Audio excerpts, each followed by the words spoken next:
tarde, todo mundo. Tudo bem com vocês? Oi? Legal. Então, a gente tem 2 vídeos que a gente colocou e postou no nosso site desde a última vez que a gente conversou. Tem o vídeo do mecônio no parto e tem o vídeo do parto como um evento familiar através dos olhos das crianças. E eu queria muito abrir esse espaço para vocês comentarem, para ouvir as suas reflexões, as suas dúvidas sobre qualquer um desses temas, ou talvez também outros. Mas eu queria, assim, estava bem curiosa para saber a sua impressão, por exemplo, do vídeo do mecônio. Algumas de vocês têm alguma reflexão, alguma dúvida que queria trazer para o grupo?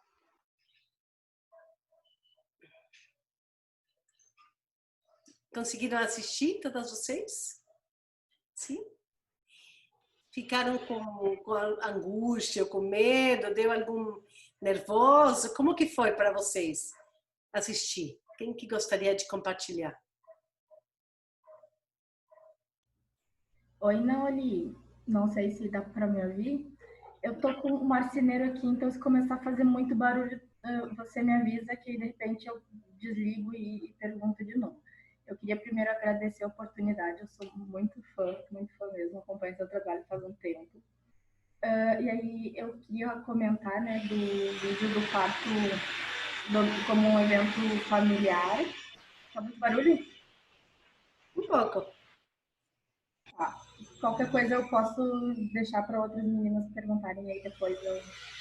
Eu queria comentar que eu achei muito lindo a maneira como as crianças conseguiram enxergar, né, todo o processo e com toda a naturalidade que foi feito e a maneira também que no livro você coloca de apresentar a questão da reprodução e do parto para elas.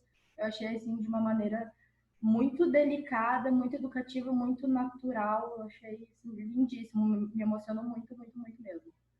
Então, queria dar os parabéns. E aproveitando aqui a deixa, eu queria perguntar, no Zoom anterior, você indicou o estudo sobre a laceração. Aí eu queria ver se você podia colocar de novo as palavras de referência, ou de repente até o link sobre as massagens e a preparação do períneo das lacerações. Não sei se alguma das outras meninas lembra, que eu não consegui localizar ele. Aí não sei se você podia indicar de novo para nós as palavras para a gente tentar achar. Eu não lembro de que eu ia passar para vocês, referências? Era sobre...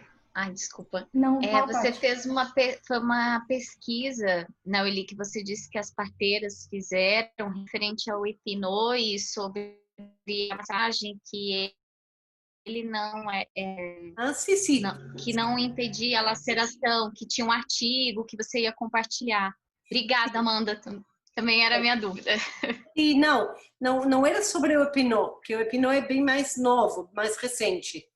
Era uma pesquisa feita em 2000 partos, no ano 2000. Aí eu tinha colocado para vocês procurarem a pesquisa do Mana. Eu até coloquei aqui, né? Anotei. Vou anotar de novo se quiserem. Mas tem essas palavras-chave que é para vocês. Mana, que é a aliança. Não vou colocar em inglês. Midwives Alliance of North America. It's 2000.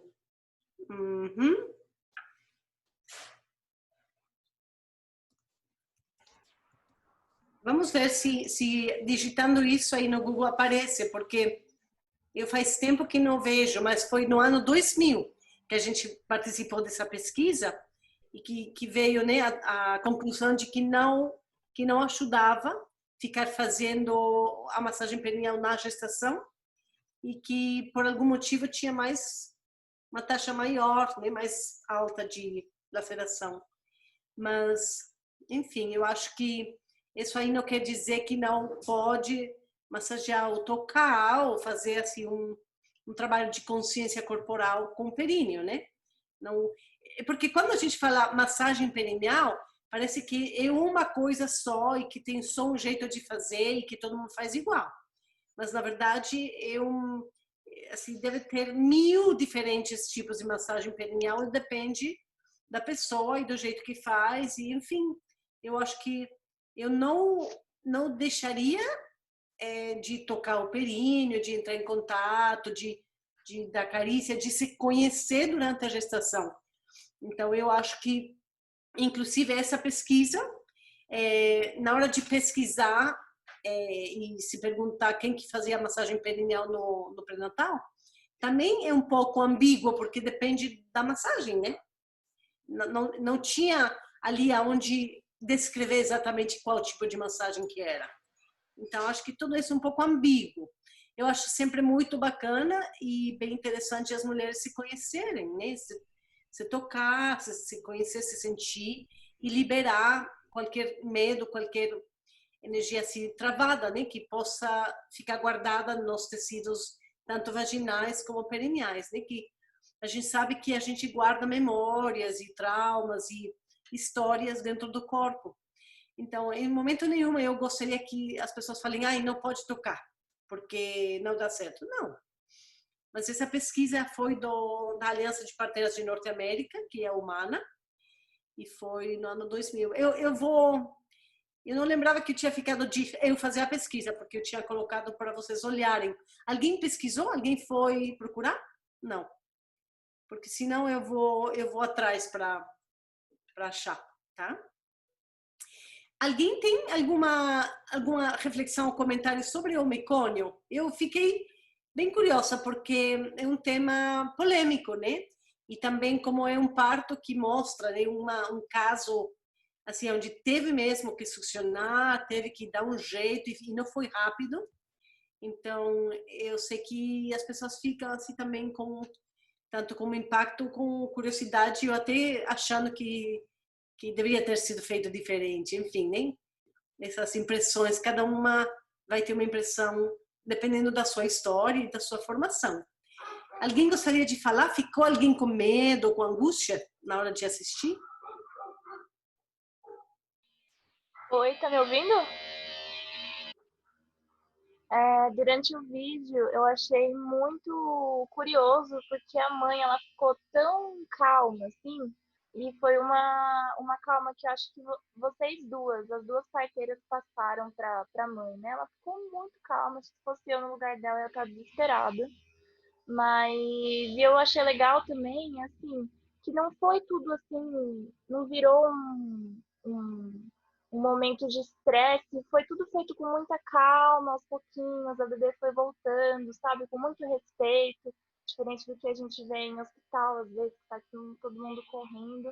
Eu achei, nunca imaginei que poderia que um procedimento desse poderia ser feito da forma que foi feito, sabe? Eu achei muito legal ver como é que acontece isso dentro de casa. Uhum. Você já tinha acompanhado partos com mecônio no hospital? Já tinha assistido já na sua experiência? Não, Não. Ah. nunca. Mas sabe, eu acho interessante. Eu até fui na hora de fazer o vídeo, fui ver o que tinha na internet, né, sobre mecônio. Eu até achei, de repente posso pegar alguma imagem que possa complementar e ilustrar o vídeo. E eu achei os vídeos, os únicos vídeos que eu achei de mecônio ao vivo, assim, na real, foram horríveis. Assim, eram as coisas horríveis. Eu assistia eles assim, ó, quase que tampando o meu rosto e tanta violência. Pegava o nenê, virava, enfiava os dedos, fazia assim.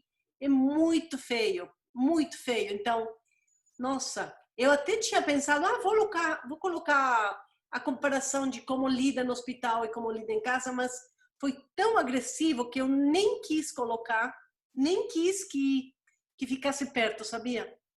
Aí eu pensei, eu vou falar para as mulheres irem pesquisar vocês, mas eu não quero essas imagens no meu vídeo, porque era muito agressivo. Me dava dor, sabe? Uma dor de que eu não conseguia nem olhar. Sabe filme de terror? Eu assisto filme de terror assim, eu não gosto. Foi meio que piorzinho que isso. Então, essa calma que você diz da mãe, com certeza tem a ver com a pessoa que está acompanhando o parto passar essa energia, porque se ela viesse que a gente estava desesperada, alucinada, achando que estava péssimo, ela ia ficar também bem angustiada, né?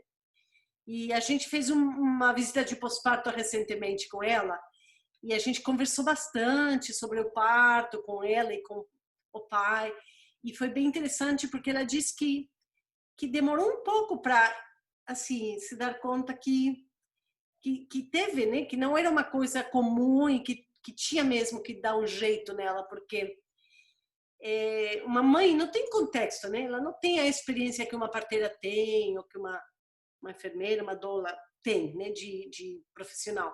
Então, para ela estava tudo bem, né? Estava ok, estava bem e foi acompanhando o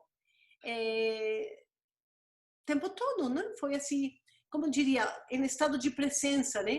Agora é assim, e agora é isso, agora é o ambu, agora é tal. Era assim, os momentos conforme a gente foi encarando, ela também foi, então é isso, não tinha essa alimentação mental, né, de se apavorar, e também energeticamente não tinha isso.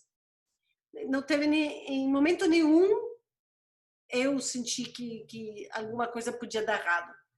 Tinha que dar um jeito, mas não era assim, nossa, o que a gente vai fazer? Sim, mas eu também já ouvi alguns comentários de as minhas próprias colegas. Eu falei, assistam, né? O que vocês acharam? E tem uma colega minha que é enfermeira obstétrica e outra que está estudando também obstetrícia, e as duas assim, nossa, Nauli, a gente já sabe o que vai ser a reação de quem já está dentro do sistema médico, eles vão apavorar. Mas que bom que exista, né, esse documento de uma maneira alternativa de lidar. Mas imagino que deve ter gente achando que é absurdo, né? Alguém mais achou algo assim que queira compartilhar? Eu quero. Oi, Nauli. Boa tarde. Vai lá. Tá. Boa tarde, mulheres. Rapaz, pois é, você perguntou se teve angústia, teve. Eu fiquei angustiada, apreensiva para saber como ia se desenvolver, né? Se iam conseguir mesmo resolver a situação. E aí me levou a pensar também que nesse trajeto, né, de se tornar parteira, eu sou doula, mas enfim, estou começando a adentrar, né, a parteria com seu curso, tenho uma parteira mestra também. E aí eu percebi a importância de ter uma parteira mestra, justamente de acompanhar partos com uma parteira já experiente para essas situações, porque eu me imaginei numa situação dessa e eu ficaria desesperada. Eu acho que eu não teria condições de lidar com isso atualmente, né? Na fase que eu estou de estudo, enfim, de experiência e tudo mais. Então, me trouxe essa compreensão bem clara mesmo da necessidade de acompanhar uma parteira mais experiente e, com certeza, me trouxe uma visão bem diferente da que eu tinha desses casos de mecônio, porque eu já acompanhei bastante até partos com mecônio, mas nunca vi o tratamento da forma como você deu no vídeo. Já vi muitos que foram resolvidos bem tranquilos, assim, uma breve massagem nas costas já foi o suficiente, a maioria foram assim, e outros mais graves eram mesmo de uma forma mais bruta, né? Aquela sucção enfim, um tratamento mais bruto mesmo, tipo desses vídeos horríveis. E esse meio termo que era uma coisa mais grave, mas que conseguiu ser tratada de uma maneira calma, né? Como a Amanda, não sei quem mais que trouxe, enfim, dessa maneira calma e resolutiva eu não tinha visto antes. Sim, obrigada, Caneia. Quem mais? Daya, você quer? Oi. Eu fiquei com uma pergunta. Por exemplo, em partos na água, tem uma menor chance do bebê ter inspirar o mecônio? Ou o bebê já inspira mesmo já dentro do útero da mãe? Como que é esse processo? Quando que acontece isso?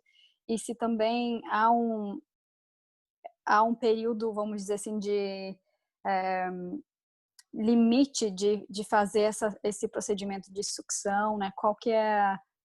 acho que também depende, né, do caso, também depende de bebê para bebê. Então, se você puder esclarecer um pouquinho mais a respeito disso, Sim. por favor. Sim. Então, no Zoom anterior que eu fiz hoje, em espanhol, foi perguntado uma coisa bem interessante que eu acho que vale a pena que eu comente para então poder engatar com as respostas que eu vou dar para você, Daya. Teve ali um comentário que dizia que no início do vídeo eu falo que na Academia de Obstetrícia, né, americana, recomendam desde o ano 2015 não fazer a aspiração de maneira rotineira e que só faz a aspiração se o neném tiver aspirado nas vias respiratórias do neném, que não é para ser rotineiro, né? E aí ela comentava que eu tinha comentado também que a aspiração pode ser feita quando o neném coloca a cabeça para fora, ainda no períneo, antes do bebê sair e fazer a primeira respiração, né, a inalação. Então, a minha resposta nesse sentido é a seguinte: eu, na minha experiência, tenho um treinamento de aspirar no períneo. Nasceu a carinha e já estou aspirando antes do neném inalar. Na minha experiência, tem dado muito certo. E eu teria feito isso. Se eu fosse a primeira parteira, né, a parteira principal desse parto, eu teria aspirado no períneo e é possível que a neném não teria feito essa inalação e talvez teria sido mais tranquilo. Não dá para saber porque tem neném que já dentro do útero já fez essa inalação e já levou, né, para dentro. Mas na minha experiência eu fui treinada com esse outro protocolo de aspirar quando o neném está no períneo. E eu acho que no próximo parto que eu tiver com mecônio, se eu for a parteira principal, eu vou aspirar no períneo, porque tem dado muito certo. E desde que essa nova, digamos que esse novo protocolo saiu no ano 2015, eu lembro que eu fui para um congresso onde falava, inclusive alguém, assim, uma autoridade de parto, que não era mais para aspirar, que o que tinha que fazer era deixar o neném nascer e colocar para drenar. E nem fazer essas massagens que eu mostrei no vídeo. E, na verdade, o protocolo que a gente fez nesse vídeo é exatamente o que é indicado pela Academia de Obstetrícia. Só que, depois desse congresso, eu teve um parto com mecônio, aí eu pensei, não, então eu vou fazer do jeito que eu aprendi agora no congresso. E não foi bom, porque o neném ficou com essa dificuldade na respiração. E é muito raro, muito raro, muito dificilmente você vai ter um neném que vire com a respiração agitada e tudo. Nas minhas experiências de mecônio anteriores, em geral, dá muito certo. Então, eu sinto, já são dois que eu consigo lembrar direitinho de bebê que não é aspirado no períneo e que depois tem que aspirar e aspirar muito mais do que eu acostumava aspirar. Então, isso leva para a resposta sobre o parto na água. Na minha experiência, se eu vejo que tem mecônio, eu convido a mulher para sair da água, porque então, quando nasce a carinha, eu posso aspirar o neném no períneo. Você não pode aspirar o neném que está dentro da água, né? Você acaba aspirando toda a água da banheira, né? Então, eu indicaria a mulher para sair da banheira, se fosse com mecônio. Óbvio, né? Se você sabe que tem mecônio antes do neném já ter nascido. Porque eu postei uns dias atrás também, repostei um vídeo no meu Instagram de um parto na água. Quando o corpo inteirinho nasce, a água fica verde. Dá para ver que tinha mecônio. E tudo certo. Então, são questões, né? Que não dá para falar nunca faça ou sempre faça. São modalidades, são talvez intuição da parteira nesse momento, ou talvez a parteira não sabia que tinha mecônio e então deixou nascer na água, deixou nascer sem aspirar, enfim. Mas tem gente que realmente gosta de seguir o protocolo da Academia de Obstetrícia Americana e então faria do jeito que a gente fez nesse vídeo, né? E você tinha mais uma pergunta, Daya? Tinha mais alguma coisa para ligar ali? Foi isso.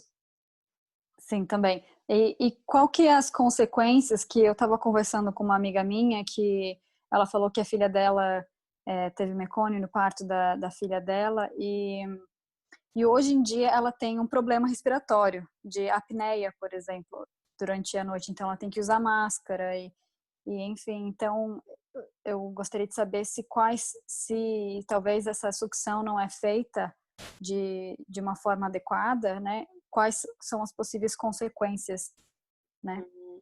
Que idade que tem essa filha, que ainda tem apneia? Agora ela tem 3 anos. Ela dorme toda noite com uma máscara de oxigênio? Sim. Olha, eu nunca ouvi falar de uma associação entre parto com mecônio e neném que precise ou que tenha dificuldades respiratórias no futuro, né, a longo prazo. Nunca associei, nunca ouvi.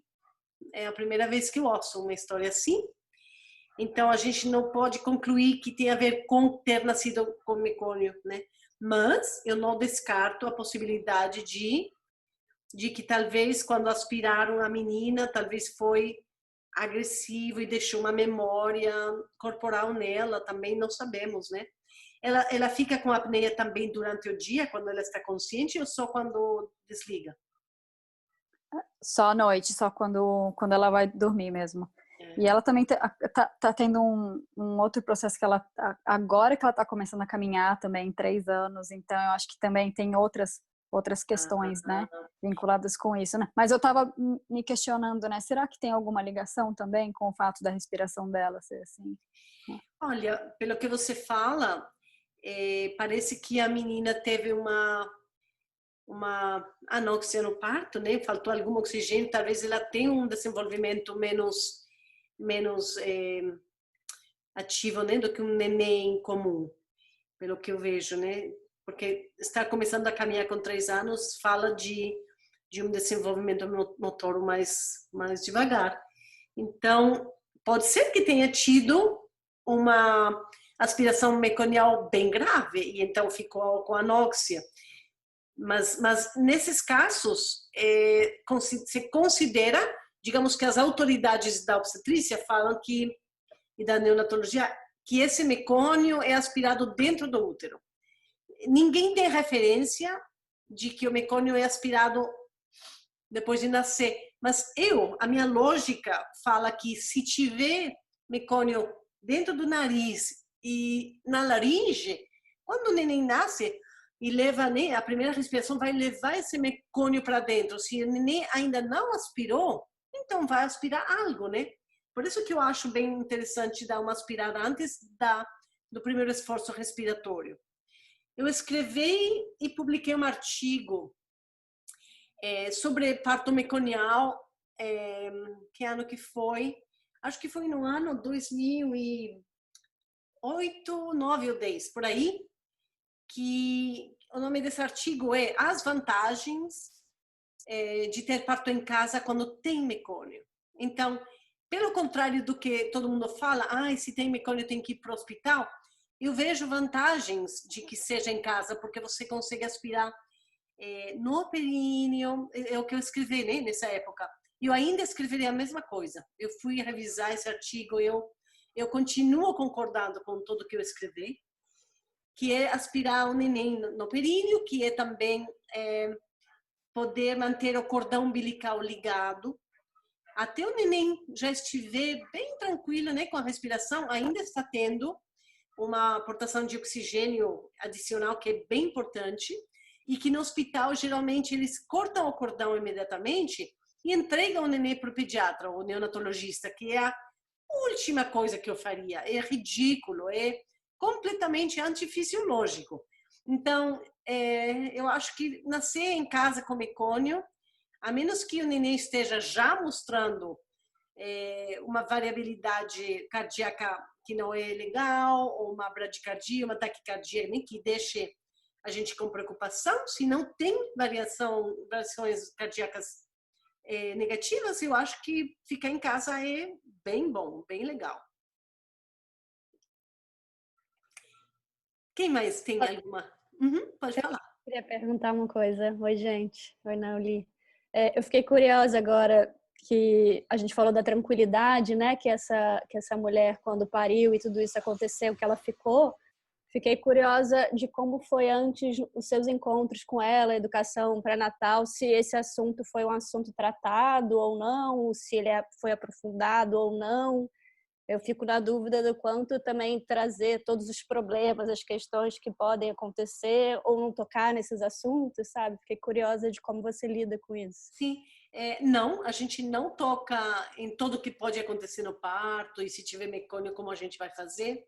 Não, mas a gente fala que tem coisas que podem, de repente, acontecer no parto que sejam inesperadas e que a gente vai ter que dar um jeito e que vai ter que resolver e que a gente vai ir comunicando para a mãe tudo o que estiver acontecendo e dando indicações e explicando as coisas. Então, as mães, algumas fazem um curso de preparação para o parto, que é mais profundo. Inclusive, a minha equipe ministra cursos de preparação que chama de roda de gestantes, que são 8 sessões de 2 horas cada sessão, e a gente chega a aprofundar em algumas coisas, mas nem sempre vai ser com muito detalhe, porque, olha, isso já é um estudo de parteria ou de obstetrícia, né? Saber exatamente o que vai fazer em cada caso. Mas o que é muito importante é para a mãe ou o casal saber que qualquer coisa, eles vão ser imediatamente informados e eles vão participar de tudo. Então, acho que isso aí já dá uma tranquilidade, né? Que a gente não vai esconder nada, nem também vai tirar o neném e levar para um outro quarto para resolver o processo fisiológico. Então, a gente vai explicando para a mãe, é isso, é mecônio, a gente vai colocar nessa posição, agora vamos estimular. Essa comunicação, acho que dá essa tranquilidade mesmo, né? Para quem está acabada de parir.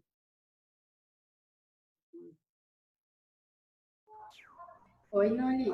Até isso é uma das coisas que eu queria comentar, né? Que você perguntou se a gente ficou nervosa, se ficou angustiada. Na verdade, eu fiquei muito tranquila vendo aquele vídeo, porque eu nunca imaginei eu nunca tinha visto o protocolo, né, para lidar com o mecônio antes, e eu nunca imaginei que fosse ser uma coisa tão leve, tão respeitosa, né?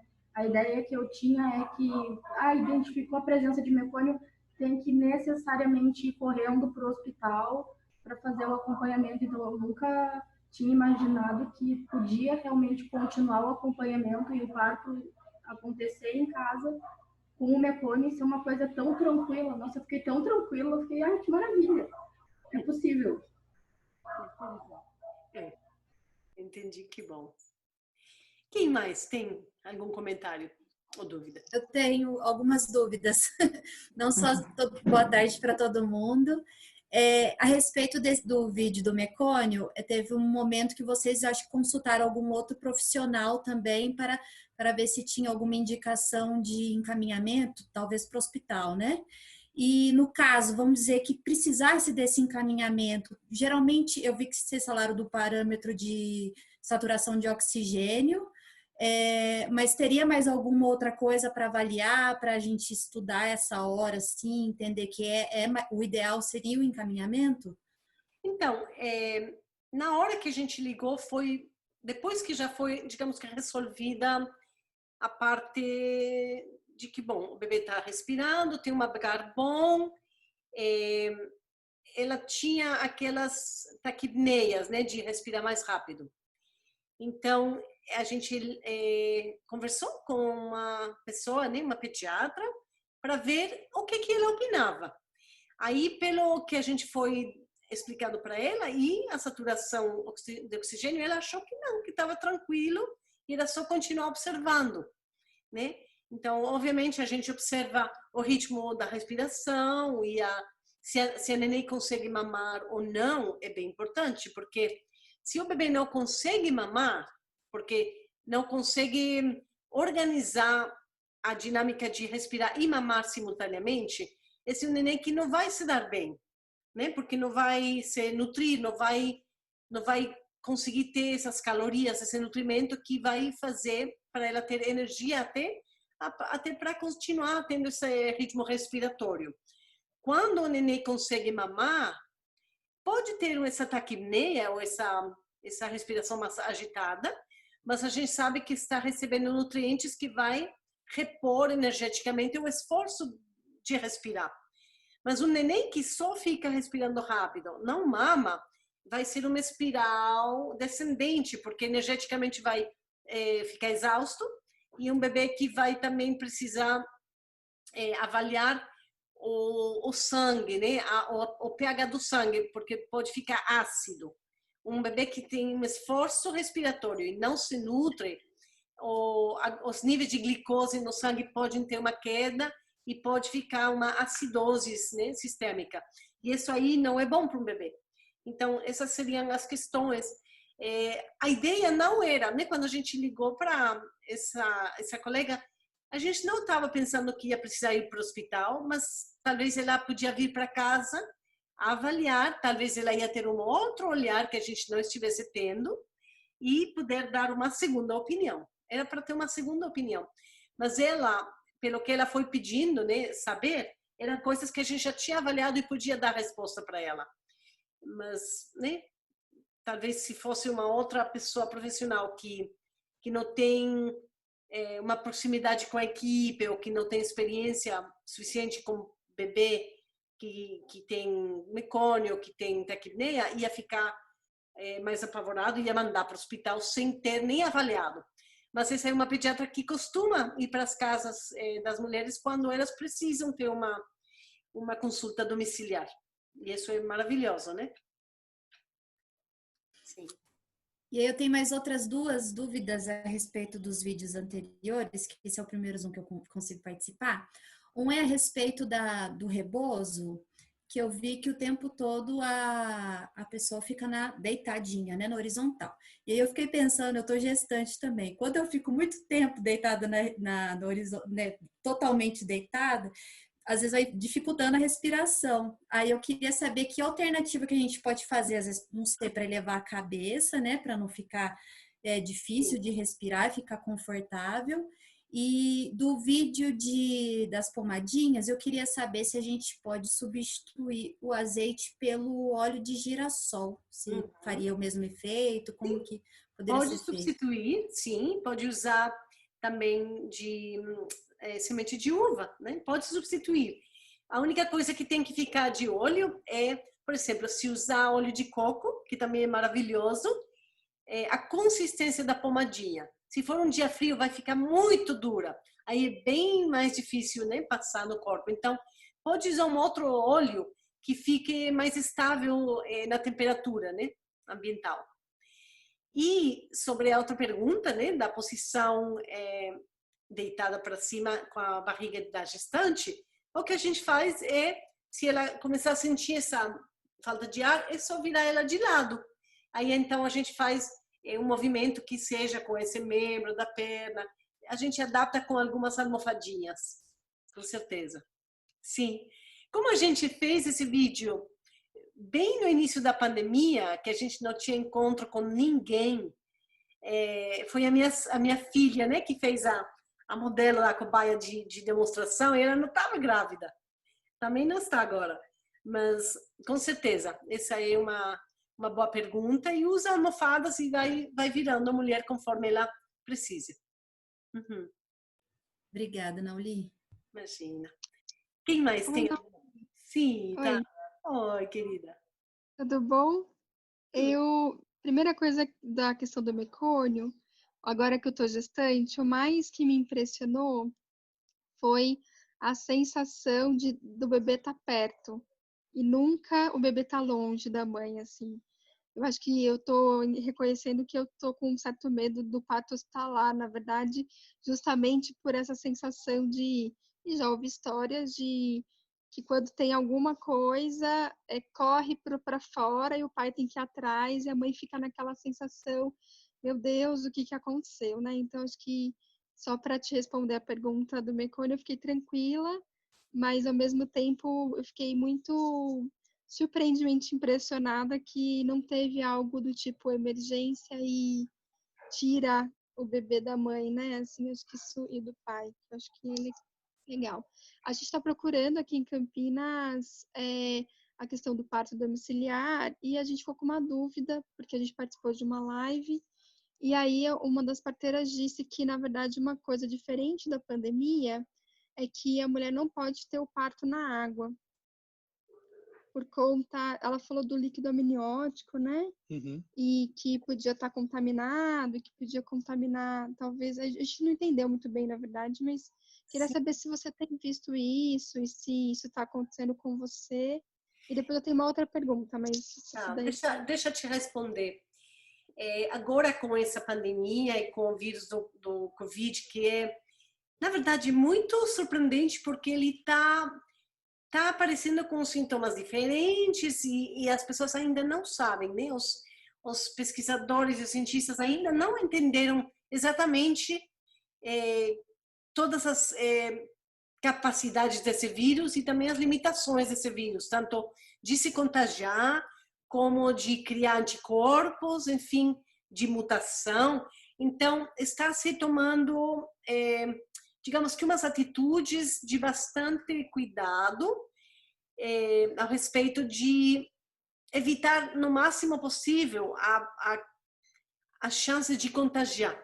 Então, o parto na água, como o líquido amniótico já deu para ver que a mãe tem uma transmissão vertical com o bebê, né? A mãe que tem Covid positivo, ela passa para o bebê, né?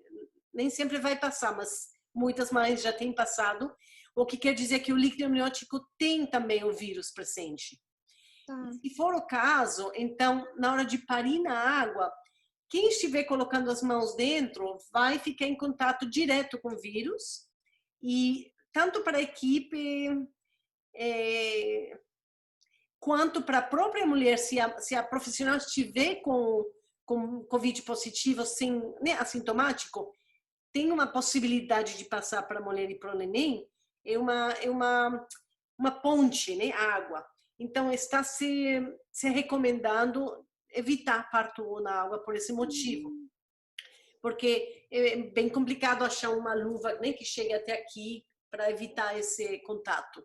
Então, é isso, né? Por enquanto, é essa a recomendação. O que a gente está fazendo aqui na nossa equipe é incentivar, sim, que a mulher possa ter a piscina com a aguinha e tudo, que ela possa entrar durante o trabalho de parto para o conforto dela, que possa usar esse ambiente para relaxar, mas que na hora do neném nascer, ela também possa sair para o neném ser recebido dessa maneira, porque, bom, mesmo bebê que nasce na água sem nenhum apoio do períneo, nenhuma necessidade, talvez, da profissional colocar a mão para dentro, a gente não consegue ter garantia de que o neném não tenha 3 voltas ao redor do cordão e a gente precise mesmo colocar a mão para dentro e soltar, ou se tiver uma distorção de ombro, uma manobra que a gente precise fazer. Então, se a gente estiver realmente querendo prevenir no máximo possível um contágio de Covid, a gente não deixaria o neném nascer na água para evitar. Obrigada. Assim, e a outra, queria que você falasse mais, assim, a gente não chegou a ver o último vídeo da família, mas um pouco do papel do pai, eu acho que no parto, né, assim, acho que a gente tem pesquisado um pouco e é muito pouco, né, assim, sobre isso, o pai na pandemia, essas coisas. Na verdade, eu fiquei até curioso em te provocar nesse sentido de, se você pensa em algum dia fazer um vídeo com os pais, assim, né? Porque... É que é isso que eu ia falar. Esse vídeo é o parto como evento familiar através do olhar das crianças, mas são 3, vai ter 3. Tá. Tem outro que é exatamente a inclusão do masculino no parto. todo o papel do pai, porque para mim é importantíssimo. Para mim foi muito importante ter o meu companheiro, o pai dos meus filhos, no parto, na gestação inteira, mas nos partos, e o meu pai. Para mim foi muito importante meu pai estar junto quando eu pari meus 3 filhos. Óbvio que minha mãe também, mas assim, meu pai, eu não posso... Quando meu pai faleceu, eu pensei, eu não posso parir mais, ele não está mais aqui, sabe? Para mim era muito importante a presença dele, era um contato, um amor, uma cumplicidade muito grande com o masculino. O meu companheiro, olha, ele tirou a dor do meu terceiro parto. Eu olhava para ele no olho, a dor sumia. E se eu não olhava para ele no olho, eu sentia a dor. Então, tem uma conexão muito forte com sabe, homem e mulher é uma coisa só. Aí a gente é o yin e yang, e entre os dois a gente gesta e também pare, né? Então, com certeza vai ter esse vídeo bem específico sobre o masculino. E o terceiro, né? Eu não sei se vai ser o segundo ou terceiro, mas o outro é focado na linhagem feminina. Porque quando tem outras mulheres no parto, as avós que tiveram partos difíceis ou cesáreas, enfim, inclusive para a própria mulher que já vem de uma linhagem de parto muito violento, contaminado, né, socialmente, ou com histórias traumáticas, o parto ele vem a ressignificar uma história e a curar. É um processo curador, de transmutação mesmo e de saúde, né, de poder ressignificar e poder reinventar a história do feminino, né, do parir. Então, com certeza vai ter, Edu. Pena que ainda não fiz. Eu não sei quando vocês vão parir, se ainda vai dar tempo. Em novembro. Em novembro. Olha, talvez, né? Talvez ainda dá tempo. Porque Tomara. eu quero muito, assim, é muito importante. E tem muitos homens aqui querendo, doidos para participar desse vídeo, porque os depoimentos são muito lindos. E eu acho assim muito importante, muito especial sempre oferecer para o pai colocar as mãos e receber o neném, né? Que não seja só um testemunho ali que está nervoso, né? Deixado ali no canto, que seja realmente um espaço para o papai se sentir primordial, né? E ter um papel protagônico junto com a mãe de dar esse acolhimento e de poder ter um vínculo com o neném, né, desde o início. Porque já que o pai participa, né, de engravidar a mãe, de acompanhar a gestação e de dar carinho, alimento, cuidado, enfim, todo o aconchego para a mãe, para o neném, antes do parto, no parto deixa uma marca. Inclusive quem consegue pegar o neném sempre vai ter a lembrança corporal, né, as células, e a cabeça do neném também vai ter essa lembrança, o corpo, desse calor dessas mãos que pegam. E eu acho que para a parteira é muito gostoso pegar o neném, mas não é o nosso neném, é o neném do casal. Então, é eles que têm mais direito de pegar do que a gente. A própria mãe, né? Eu gosto muito de, quando está já coroada a cabeça, eu fico protegendo o períneo e falo para o pai, pega! Aí o pai vai pegando e a própria mãe nem tira as mãos e entre as 4 mãos vão pegando. É o mais lindo, né? Obrigada. Obrigado, Legal. Espero então, tomara que dê tempo. Vou tentar fazer em tempo, vou tentar. Agora que eu estou já são 8 vídeos que fizemos, então já estou assim, nossa, esse ano tem que entrar esse vídeos, né? Porque eu tenho todos os dias ideias novas. Eu vou ter que fazer vídeos durante uns 3, 4 anos, porque não acabam as ideias, né? As inspirações, não acabam. Os vídeos estão muito lindos, viu, Nauli? Assim, cada um mais emocionante que o outro. Parabéns pelo trabalho. Você e sua equipe aí, parabéns. Obrigada. Vou falar para os meus filhos, meu companheiro. Todo um projeto aqui familiar. E como é muito trabalho, eu sempre falo, eles falaram. Aí eu vejo que eles ficam assim, então tá, vamos continuar. Legal. Algum outro comentário? Alguma outra reflexão? Eu, Nauli, de novo. eu, como você sabe, eu moro aqui na Inglaterra. Tem alguma forma de a gente, que mora aqui nessa parte do mundo, comprar o livro? Porque tenho algumas gestantes que eu estou atendendo e eles, né, têm filhos pequenos e eu acho que é uma ótima ferramenta para eles iniciarem essa conversa com os filhos, né? Sim, sabe, Daya, tem o livro, lembra que no vídeo aparece um livro em papel, né? Aquele que as crianças olham. Esse Isso. livro eu posso enviar para você por correio.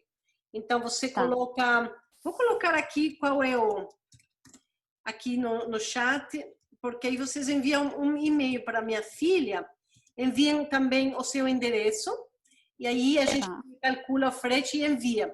Mas o que é a história de como que eu cheguei à vida, como que foi eu fazer amor e a concepção e tudo, que ainda não é um livro impresso, a gente colocou no Vimeo para as pessoas poderem alugar ou comprar pelo Vimeo. Aí então as crianças vão poder acompanhar em formato digital, né?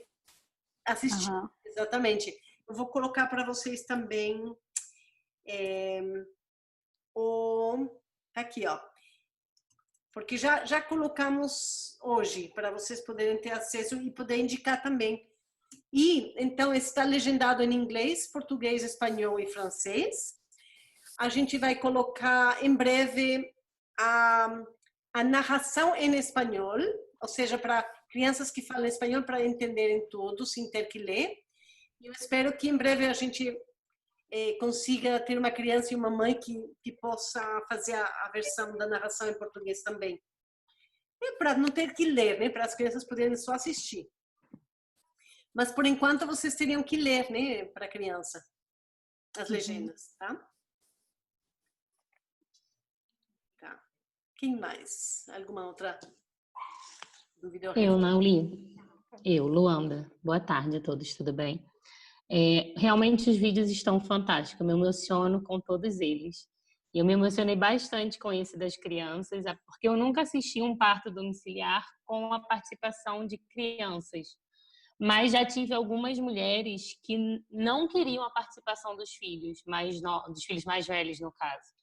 E eu fiquei me perguntando se desses casais, dessas tantas histórias que você acompanhou, se teve algumas pessoas que no início da gestação não queriam a participação dos filhos por algum motivo, e se no processo eles foram mudando essa opinião, e se vocês, enquanto equipe, né, fizeram alguma sugestão, além de, por exemplo, né, assistir esse vídeo ou ler esse livrinho para eles, porque eu acho muito fantástico, eu acho muito linda a participação dos filhos, mas entendo que para algumas famílias isso possa ser algo muito desconfortável, até mesmo preocupante, porque se não tiver mais gente ali, talvez da família, né, ainda mais agora em pandemia, pode ser que fique uma preocupação a mais na cabeça dessa mãe de ter aquela criança presente. Então, queria que você falasse um pouquinho sobre isso, por favor. Sim. Olha, em geral é meio que o contrário. Em geral, as pessoas começam a ideia, né, de eu gostaria de ter o filho presente, e em geral conversam com o filho. Se o filho fala eu quero, geralmente vai estar no parto e a gente até prepara, né, já dá, participa no pré-natal, a gente conversa sobre como é o parto, os barulhos que a mãe pode fazer. Eu falo muito assim, faz ali uns barulhos com seus filhos, né, de brincar, barulho de vaca, de leão, de leoa, né? Qualquer coisa para, talvez no dia do parto ele já está acostumado com a ideia de ouvir sons diferentes. Mas tem criança que fala que não quer. Tem criança que fala, não, eu gosto que você me chame quando já nasceu. Então, eu vejo mais isso. Criança que ocasionalmente fala que não vai querer. Digamos que de 10 crianças, talvez uma fala que não ia curtir. Então, é interessante respeitar. E, de qualquer maneira, acho interessante ter uma adulta, uma outra pessoa que esteja cuidando da criança, caso que a criança queira sair ou queira dar uma voltinha. se está ficando meio longo, meio pesada a energia do parto para ela, né? E existe criança que fala que quer e que quando começa a estar mais intenso, dorme. Mesmo que não é a hora de dormir, a criança meio que desliga para dar um tempo, né? Então, tem esses recursos todos, né? Que as crianças vão usar. Até esse jeito de dormir é surpreendente, porque é inconsciente, né? Ai, meio que cansei, desliguei e dormi. Então, né? E aí tem outras pessoas que falam que gostariam de ter a criança se for de dia, mas que não está muito afim de acordar de noite para tirar do sono. Então, às vezes eles aguardam até a criança acordar de dia para apresentar o neném. Tem de tudo, sabe, Luanda? Tudo. Sem dúvida. E tem muito a ver com a cultura dessa família. Tem muitas mulheres que falam que gostaria, mas que fica com receio de assustar o filho e quer se sentir livre para fazer o barulho, gritar, se movimentar. E eu apoio todo mundo. Qualquer coisa que quiserem, né? Se não quer, se quer, eu acho que faz parte do que, sabe, do subjetivo de cada mulher, de cada família. E a prioridade, com certeza, é que a mulher se sinta bem, né? Se sinta à vontade e livre. Algumas vezes, uma criança vai querer ficar muito grudadinha na mãe, e aí é quando a mãe fala que ela prefere não ter essa sensação de responsabilidade. Mas tem outras crianças que, inclusive, ainda mamam, e a mãe está parindo com o nenê mais velho no peito, e aí é muito orgânico também. Acho que desmistificar a presença das crianças no parto é bem importante, porque elas são as que mais acham o parto um processo natural. Quando estão olhando, nenhuma já vi que ficasse horrorizada ou achando feio, o que é isso. Fica mais felizes de celebrando. Entendi. Obrigada. Meu primeiro filho, quando presenciou o nascimento do irmão, eu fazia muito barulho, porque foi um parto rápido. Aí eu dava um barulheiro que eu fazia. Meu filho, ele colocava a mão nos ouvidinhos, mas não ficava com susto. Ele tampava os ouvidos e fazia o mesmo barulho que eu. Tipo uma concorrência ali de brincadeira. Ele protegia o ouvido, mas ao mesmo tempo achava graça. Então, é muito lindinho ver como eles lidam. É muito lindo. Eu tenho muita vontade de passar por essa experiência. Um dia passarei. Enquanto, né, profissional, não enquanto mãe mais, que eu não pretendo parir mais. Não, que eu já tenho gêmeos, para mim já chega já. Você tem gêmeos? Tenho gêmeos, um casal também. De que idade? 2 anos e 7 meses. Uau, que lindo! Você tá eu pari eles também. Pari com 41 semanas e um dia no hospital. Foi um parto induzido, foi uma experiência incrível. Foi. Aonde que você estava? Em que país ou cidade? Eu estava no Rio de Janeiro. Eu pari eles na maternidade Maria Amélia, né, que é uma maternidade do SUS, que é referência. Apesar de eu ter plano de saúde, eu escolhi parir no SUS, que sabia que a minha probabilidade de ter um parto respeitoso era muito maior. Principalmente parir gêmeos, né? Era muito maior do que tentar ir para a rede particular. E foi uma experiência fantástica, né? Eu, se pudesse paria muitas vezes, mas o medo de vir gêmeos de novo, eu admito que supera. Nossa, porque não é mole, não. Que maravilha! E então você foi atendida no SUS com plantonista, foi? Foi. E eu pedi para induzir, né? Que eu não estava em trabalho de parto. Eu fui acompanhada por uma doula. A gente, a partir de 39 semanas, começamos a fazer acupuntura, aromaterapia, algumas coisinhas, né, para tentar dar ali um impulso, porque o medo de ir para uma cesárea desnecessária era muito grande, né? Então a gente começou a tentar estimular mais o corpo, mas o trabalho de parto não engrenou. Aí eu cheguei com 41 semanas lá no SUS e falei: oi, tudo bem? Estou grávida de gêmeos e quero induzir com medo, né, que alguém falasse, olha a louca, vai para cesárea, né? Mas aí me internaram, as médicas da admissão ficaram bem assustadas quando eu falei que era 41 semanas de gemelar. Elas ficaram assim muito surpresas, pediram todos os exames, perguntaram quem estava fazendo meu pré-natal. Mas aí me internaram, fiz, né, lá a cardiotoco, estava tudo ótimo, assim, eles mexendo bastante. E no dia seguinte, a equipe que estava de plantão me chamou eu subi para o centro de parto normal. Fizeram um toque, eu já estava com uns 5 centímetros de dilatação. Aí comecei logo com a ocitocina, que estava com colo favorável para a ocitocina. Eles nasceram 2 horas e 40 depois, eu já estava com os 2 assim no colo. Foi muito rápido. Nossa. Foi um parto muito, muito rápido. E eu acho que é por isso que eu tenho muita vontade também de parir de novo, porque eu gostaria de ter passado pelo processo de um parto natural, de né, curtir talvez um pouco mais a duração do parto, né? Para mim foi assim, foi dolorido, porque um parto induzido, né, acaba que realmente dói mais, é mais intenso, mas foi muito rápido. Então a sensação que eu tenho é que eu não vivi, né, como eu imaginava que eu ia viver o processo do trabalho de parto e parto de cada um deles, né? Uma diferença de 20 minutos, que também foi muito rápido. Então, foi tudo muito rápido.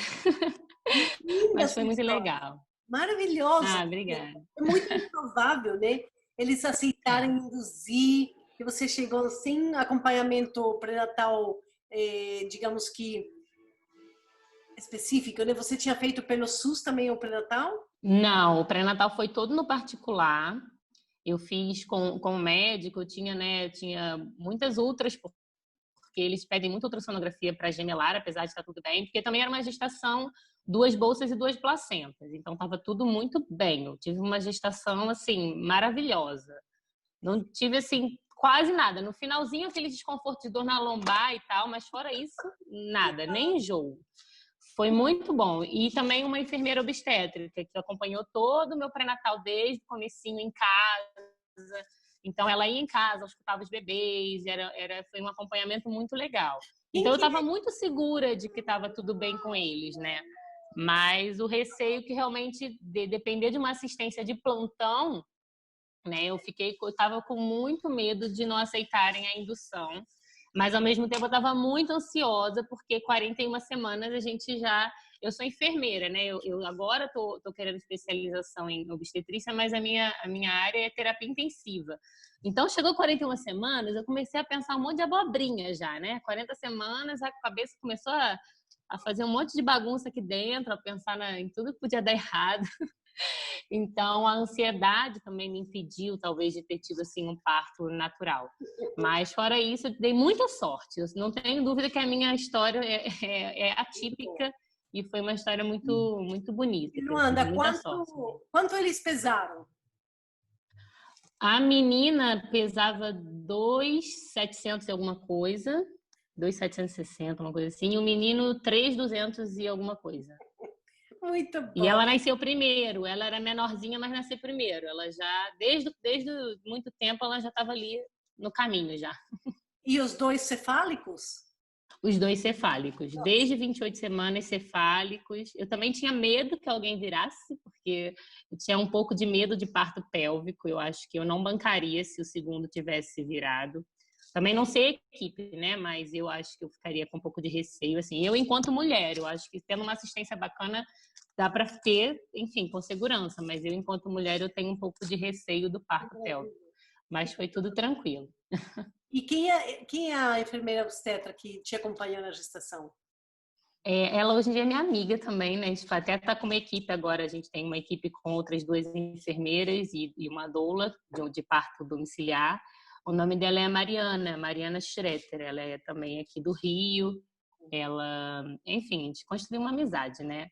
Mas ela trocava muita ideia com a Heloísa Lessa, porque eram preceptoras dela na época da residência, então ela estava também resguardada atrás.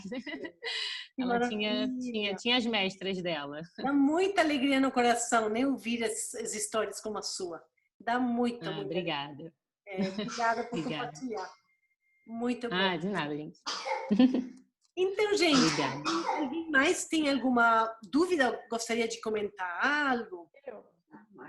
Oi, Naoli. Eu Oi, comecei desculpa, pode falar. Perdão. Eu comecei a assistir recentemente, né, que eu adquiri o curso esse mês. E foi muito sincrônico, porque eu estou formando uma parceria nova agora com uma doula. E ontem mesmo a gente estava conversando sobre essa preparação do irmão mais velho, né? Que a parceira anterior dela fazia de uma forma que eu não concordo muito. Que ela falava para os casais comprarem um presente para o irmão mais velho, falando que o irmão mais novo chegou com esse presente para ele, né? E essa é a preparação que eles faziam. E aí teve esse vídeo esse mês, né? E eu falei, gente, que legal, essa forma realmente me contempla mais de preparar o irmão, né? Ou a irmã. E aí eu queria saber se tem diferença na preparação de um parto que vai ser domiciliar, né? E um parto que vai ser hospitalar. Porque no caso hospitalar, a mãe ficaria uns 2 dias, um dia fora, né? Com o irmão. Como que faria essa preparação? Do irmão mais velho? Isso.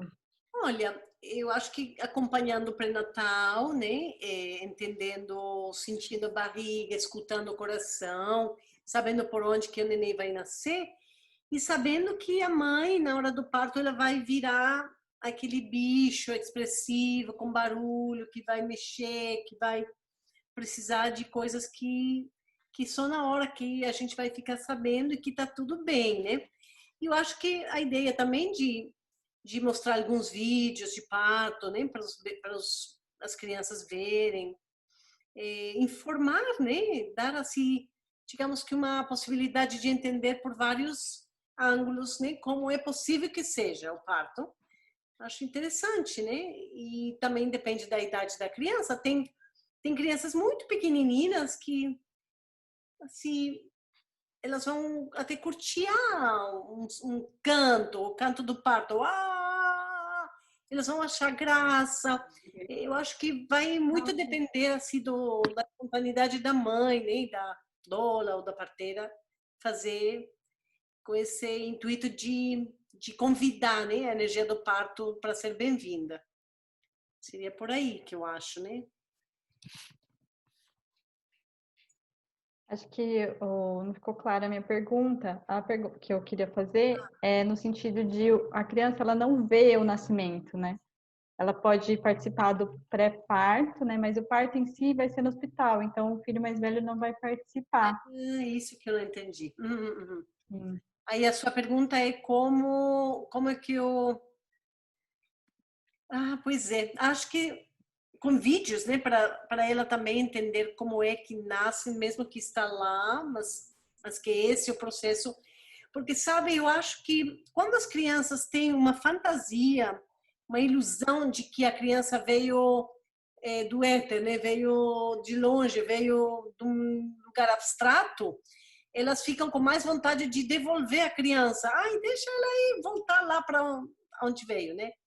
Se essa criança sabe que saiu da vagina da mãe, né, da Ioni, que abriu, que expandiu, que ela não vai ficar querendo que volte, porque inclusive dá para explicar que uma vez que o neném sai, né, o cordão umbilical, a placenta, que depois vai mamar, eu acho que as crianças são muito inteligentes e elas conseguem entender muitas coisas que a gente muitas vezes acha que eles não entendem, mas eles entendem tudo. Então, eu acho que talvez explicar o motivo que não vai conseguir ver o nascimento, mas que logo que voltar vai mostrar. E quando o neném chega em casa, abrir a roupinha, mostrar os dedinhos, mostrar os pezinhos, como se fosse o presente mesmo, né?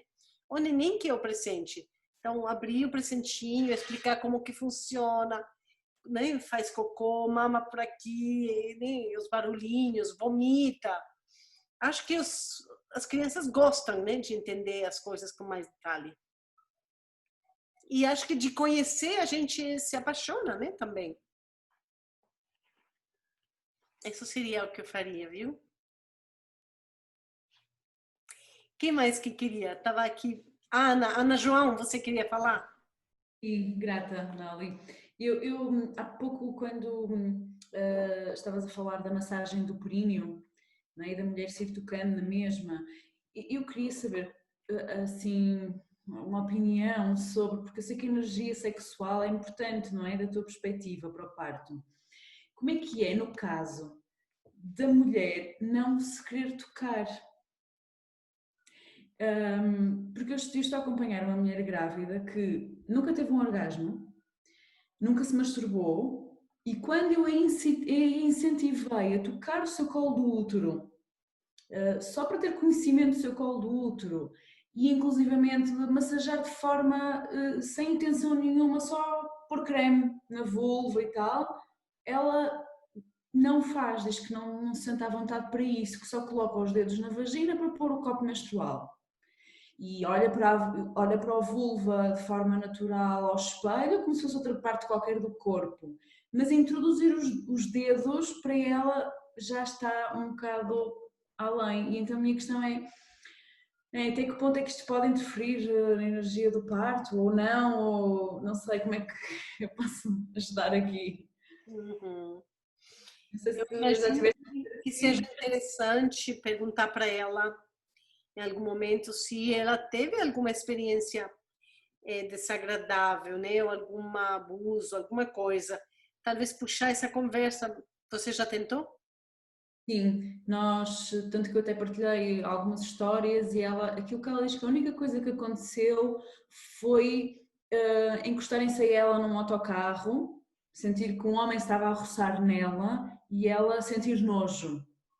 Mas não partilhou comigo assim, disse mesmo que em relação a isso que era só a única história assim que ela tinha. Eu contei-lhe inclusivamente a história de abuso e ela não partilhou, não se abriu comigo e acho que ela estava mesmo, não havia mesmo assim mais nada.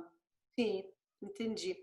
Sabe que eu também não me preocuparia muito, porque tem gente que, assim, não tem muito interesse no sexo, também não é a coisa, né, dela. E não por isso não vai conseguir parir. E já se no parto, ou a energia do parto parecer, né, ver que não avança, ou que está travada, ou que precisa de mais fogo, de mais calor, aí então você já pode, no parto, né, depois de dar paciência, tempo e espaço, aí talvez ela vai se abrir para querer explorar um pouco mais. Mas eu não acho que a gente deve ficar empurrando para um lugar que a mulher não quer. Talvez deixar só a menção de que, né, o parto é um evento sexual, porque, né, usa os hormônios e todos os órgãos e aproveita esse sistema reprodutivo que é sexual, né? Mas que talvez vai realmente tudo correr muito bem e que não precise ela de um contato tão direto ou do jeito que a gente deva imaginar. Mas é bom já você notar, né, que talvez no parto ela precise de algum tipo de abertura. Aquilo que nós percebemos, as duas juntas, com as perguntas que eu lhe fui colocando e que ela reconhece, tem a ver com a questão, com a dificuldade para ela em perder o controle, não é? Em se entregar. Ela até acha que se calhar é por causa disso que ela não chega a um orgasmo, porque tem que se render completamente. E mesmo hoje eu perguntei-lhe como é que, se ela, pronto, como é que estava a questão dela ter a consciência de que no parto ela vai perder o controle, não é? Como é que ela estava a lidar com isso? E esta questão foi frágil, ela sente que ainda ela tem esse medo de perder o controle. E, portanto, não sei se há algum exercício maravilhoso para propormos às mulheres para ajudar a perder o controle. Ela gosta de beber vinho, ela fica bêbada às vezes, ela fuma. O que ela faz assim? Ou é uma pessoa muito certinha que nunca perde o controle? Sim, ela é muito certinha. Sim. Por isso. Olha, sabe uma coisa, Ana João? Às vezes a gente se surpreende. Às vezes uma mulher que parece que vai ficar travada é aquela que dá a luz em uma hora. Ela tem a história da mãe dela, que teve 2 filhas e que foram partos super rápidas, que foram em 3 horas. E portanto ela está muito convencida de que o parto dela também vai ser rápido. E eu acredito que Sim, pronto, que nós também até a médica que a está a seguir notou diferença nela com o trabalho que nós estamos a fazer juntos, notou mesmo que ela está muito mais confiante e que já está, eu acho que isso de facto é fundamental. Pronto, só queria saber se há, eu estou alerta, claro, não é, pronto, durante o parto. Eu acho que muito mais interessante é ficar você aberta a ver como ela vai parir do que se preocupar. E já se no parto, né, ela está 3 dias, 3 noites e não pariu ainda, ela vai ficar mais interessada em procurar outras maneiras, aquele chá com chocolate, com pimenta, com gengibre, se masturbar talvez com vibrador, mesmo se não ter um orgasmo, talvez já vai ter tesão, estimular os mamilos, já vai ter outras coisas, né? Banho quente. Mas até então, confia que é incrível. Aquelas mulheres que a gente acha que às vezes nos dão ali uma linda surpresa. Grata. Sim. Tinha outra pessoa querendo falar. Quem que é? Oi, Naoli. Oi, eu também desculpa, queria Michele. Vai, porque eu já falei um monte hoje. Tudo bem, meninas? É um prazer estar aqui com todas. É um prazer ter a instrução da Naoli. Eu estou acessando agora também. Ainda nem vi o vídeo os últimos 2 vídeos, então estou tentando me atualizar. Mas eu vi um vídeo e eu fiquei com muita dúvida. Eu vi que tu fez a pomada, quero muito fazer, amei. E aí depois eu vi num outro vídeo que tu estava utilizando ela com um borrifador, então ela estava mais líquida. E aí eu quero te perguntar como fazer para ela ficar mais líquida. Na verdade é a mesma pomada. Quando a gente faz, ela parece assim mais sólida, mas se você for misturar com colher, ela sai muito bem no borrifador. Não é um borrifador que é para azeite, para líquido assim muito fino. É um borrifador que tem um buraquinho maior. Não é para líquido, tá? Não é para tintura ou para água. É aquele que é mais grosso um pouco. Grata por compartilhar. Sim, faça essa pomadinha. E você pode sempre também usar e ter uma assim numa outro potinho também, se não tiver borrifador. Tá? Maravilha. Uma última contribuição. Sim? Só uma dúvida rapidinha sobre a pomada, porque eu vi ali no vídeo que saiu uma quantidade bem grande de pomada, né, na receita que você passou. Aí a minha dúvida é por quanto tempo eu posso guardar essa pomada e como eu armazeno essa pomada, porque o volume de parto que eu atendo é muito menor do que o seu, né? Divide a receita, faça a 4ª parte da receita. É só dividir a receita para fazer a quantidade que você vai usar. Porque também, se você não vai usar em 6 meses toda ela, melhor fazer uma fresquinha, né? A cada 2, 3 meses faz outra. Melhor. Muito obrigada. Imagina. Então, amadas, vamos se tiver alguém mais uma pergunta que seja última, e se não, a gente se abraça, porque já passou rapidíssimo. Vânia?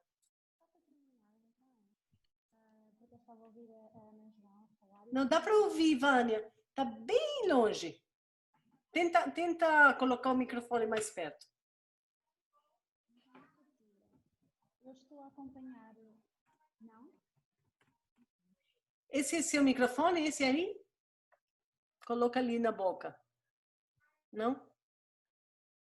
Ou talvez fala bem alto. Grita.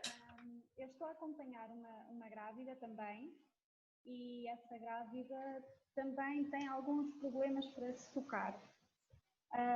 Eu acho que é capaz de ser também uma questão cultural, não é? A sexualidade, a repressão, é um bocadinho tabu ainda. Mas ela está aberta a que o marido a toque.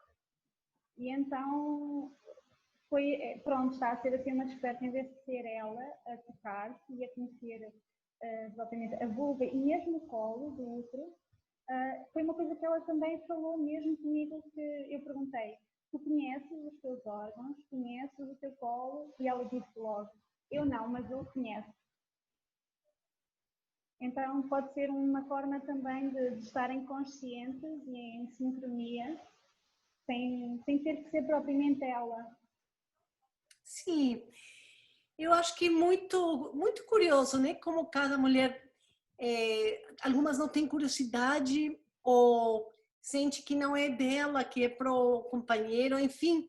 Às vezes a gente não entende, né? Porque se a gente é muito curiosa e a gente se sente dona de si, a gente às vezes não entende alguém que não fique curiosa.